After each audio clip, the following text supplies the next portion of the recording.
the difference is in the communication methods. If you play with strangers, everybody's going to be talking, unless they go through Discord, everybody's going to be talking through chat. And it's a lot harder to, the gem of this game comes not from the game itself, but from the content surrounding the game. So the hilarious accusations, the people turning, like Monopoly, like it's the ruiner of friendship.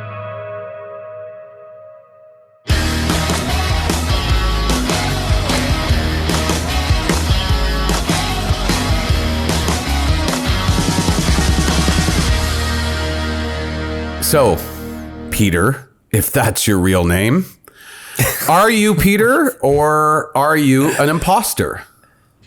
I don't know what you're talking about. I think you do. I think you're a sus. Okay, who are you and what have you done with the host, Richard Garner? So, yes, for people at home and for you, it is your old pal Richard here. But yes, that is Among Us lingo that we will be hearing. The cultural phenomenon that is sweeping the world by the millions and billions. Yeah, so I get it now. The wildly popular game Among Us is what you're talking about. Very popular among us. Yes, it is very popular among us. And so we wanted to take a deeper dive into this. And obviously from the perspective of this particular show, what if discussed, what if Among Us was real? Oh, people will be very excited. I think so. And, but of course, I'm not trying to fool anybody here. I'm not the person to probably lead that charge or answer those questions. You look like a Twitch gamer. Yeah, nor are you. So that's why we bring in experts like Liana Ruppert from Game Informer. Thanks for making yourself AFK. And yes, I did learn that yesterday. Liana, how are you? Welcome to What If Discussed. I am great. Thank you for having me. I'm excited to talk Among Us, those sus little astronaut jelly beans. I actually have in your bio self-identified Among Us obsessive, and I didn't make that was actually your words, right? It is.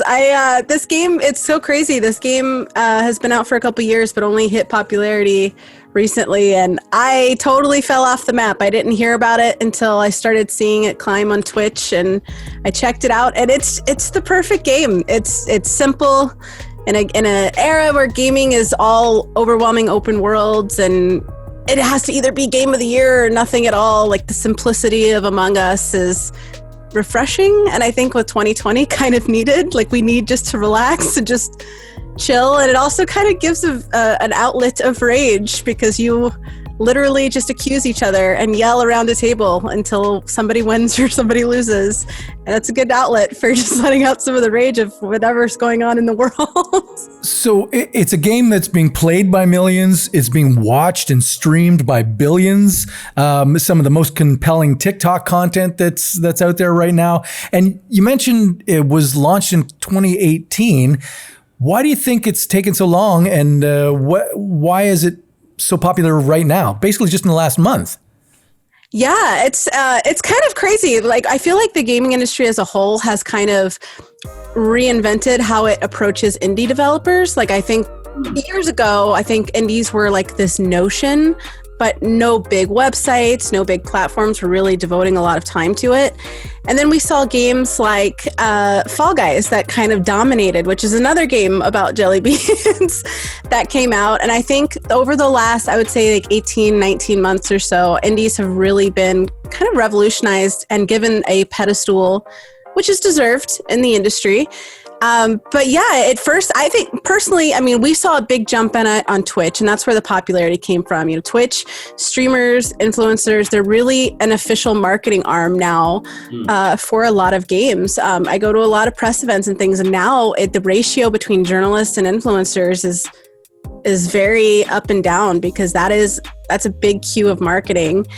And so we saw like a lot of people on Twitch, but then everybody's kind of attributing Twitch being the reason why it's so popular, but I don't think it would have even become a thing on Twitch if we didn't have the game by Mediatonic, which is Fall Guys, which is a game that actually got rejected many times by publishers because they didn't think it would do well. And then the Twitter account, I think, gained 1 million followers within less than a month, maybe 2 weeks, I think. And that came its own phenomenon, but it's the little jelly bean design. So I think people were looking for that kind of a stylization of games, and that's when a few key gamers happened to stumble upon another little jelly bean astronaut adventure with Among Us. And it went from having a usual average concurrent player base of 8 players worldwide to millions of players are now invested in this. And so that's kind of a nice little conjunction between indie relativity and the power of streamers. I mean, it's an interesting thing, and you referenced it. The old "keep it simple, stupid" or KISS, right? I mean, that's come up throughout. It sort of circles back throughout history, where when something blows up, people often sort of resort back to, well, it seemed to hit people in this area, and whatever it is, the product, it blew up. It just sort of, caught people by storm. This is the case, but as it relates to gaming, and you talked about it off the top, complexity became the default, right? Just incredibly ostentatious worlds, highly skilled, highly talented players. And now you have something come along that's, I don't want to say it's lo-fi, certainly simpler, but also more accessible, because you don't have to be a fantastic gamer to play this, right?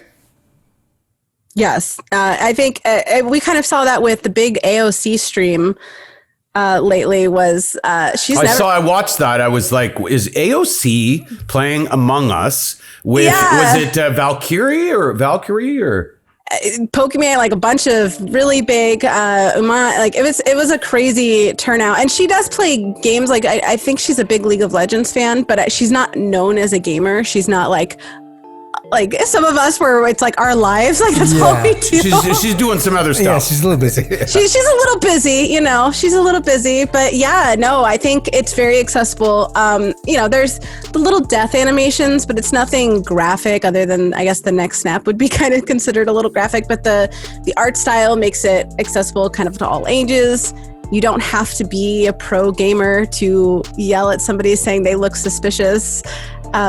It's almost funnier if you have inexperienced gamers on it, because they don't know kind of the talk and the lingo, and that naivety kind of actually works in their favor. I remember my first match I ever did. I never played the game. I didn't know how it worked, and I was imposter the first time, and I didn't know you had to find tasks and pretend like you were doing them. I didn't know, so I kept asking in chat, like, what am I doing? Like, where do I go? Do I go here? Do I go here?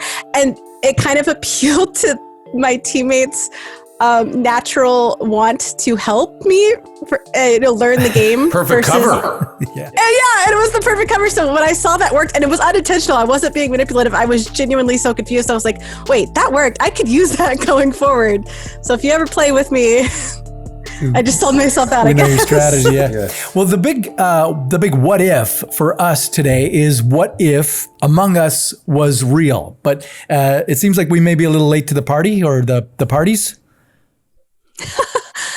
I think it's a little crazy. I mean, there was a fan that created like a VR version of Among Us that kind of makes it a little bit easier. Oh, that's interesting. Yeah. That was really awesomely made.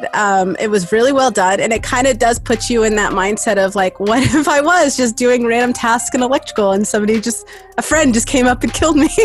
Like, jeez. I don't think we could ever be walking jelly beans, but I don't think it's implausible. These are all self-contained maps of being on a spaceship and oxygenized and everything. I don't think it's that far-fetched. I don't know why we would want to do it. No. And a bit of a reboot of it's like everything old is new again. So there's, that sort of mystery dinner theater, Clue. Yeah, Clue. Wink murder. Like who's lying, basically. Who killed people, who's lying, and the rest of the group trying to figure it out, right? Like there's a lot of different, I play a little poker, and that's obviously for the kids at home, because I play a lot of poker and too much poker.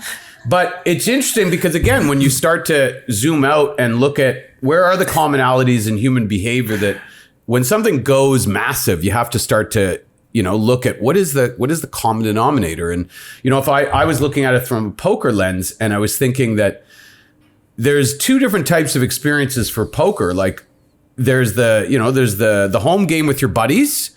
Mm-hmm. And that's a really you know, that's more social and more fun, right? But also when it's your friends, easier to know when they're full of it, right? Like a little easier, yeah. Not always, yeah. But if you've known somebody for 20 years and you know their moves, right? Yeah. You know their tells, if you will. Like Liana's. Yes, exactly. Yeah. But her sort of, oh my God, I know what I'm doing. I got friends, if they were doing that right away, you're the imposter. But also what I've noticed is it's an entirely different experience when I play with strangers. For instance, you know, if you're in Vegas or at a casino, and I enjoy both for different reasons. What for you do you think is maybe the optimum, and maybe it's a personal choice, optimum way to play Among Us? Is it with friends or with people you don't know? Definitely better with friends, because if you're not playing. If you play with the difference is in the communication methods. If you play with strangers, everybody's going to be talking, unless they go through Discord, everybody's going to be talking through chat. And it's a lot harder to, the gem of this game comes not from the game itself, but from the content surrounding the game. So the hilarious accusations, the people turning, like Monopoly, like it's the ruiner of friendships. This is the new I'll say. Wow. Like, this is the new Halo multiplayer where your friendships will be tested. You just reminded me, honestly, like of really like absolutely wildly intense board throwing, piece throwing, family fights. Monopoly back in the day, like it was crazy. It is like the absolute word. And so, and I'm guessing in this, because I have watched some videos, like people do go nuts.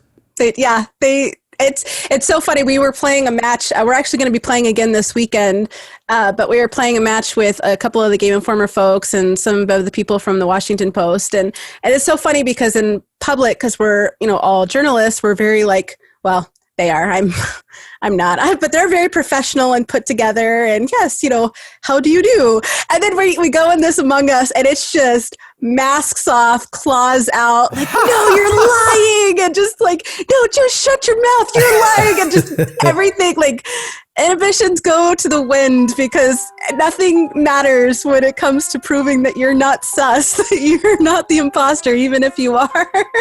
And then you've got the other mechanics of, which I learned actually this weekend for the first time, is the third imposter of if a person is not the imposter, but they suspect who is, but they want to help them for some reason, that they will purposely misdirect and blame other people. I don't understand why that's a thing. I don't understand what benefit there is to that, but I've been accused of that a lot because apparently I have no intuition. When I think I've caught somebody, or I'm like, they're acting really suspicious, I'm 9 times out of 10 wrong. So I've been accused of being a third imposter a lot. It's like, no, I'm just dumb, I guess. It's a psychological profile machine, it sounds like. Yeah. Well, it really is.